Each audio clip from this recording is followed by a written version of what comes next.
آپ کے pod cost کا اسٹرکچر ڈیفائنڈ ہے, اسٹرکچر کو آپ ٹویک کر سکتے ہیں. دیکھیں دنیا کے بیسٹ پوڈ کاسٹ والے کیا کر رہے ہیں, تو نا دنیا میں جو بیسٹ پوڈ کاسٹ کر رہا ہے اس کے ڈپارٹمنٹس کیا ہیں, کیا اس کی ریسرچ ٹیم اور بھی زیادہ ریسرچ کر رہی ہے, وہ کیا ایسا کر رہا ہے جو آپ بھی کر سکتے ہیں. ٹھیک ہے نا.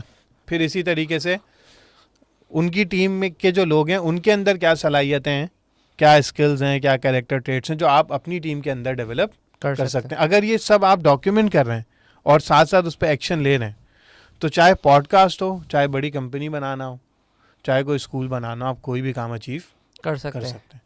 ٹھیک ہے نا. اور اگر آپ یہ سارے لوازمات پورے نہیں کر رہے تو پھر اللہ کے آسرے آپ بیٹھے میں ہو گیا تو ہو گیا, نہیں ہوا تو نہیں ہوا. تو اللہ تعالیٰ نے جب ایک نظام بنایا تو آپ اس نظام میں موجود جو آپ کے کرنے کا کام ہے وہ آپ پورے کر جائیں, تو انشاءاللہ اللہ کی طرف سے مدد آ جائے گی.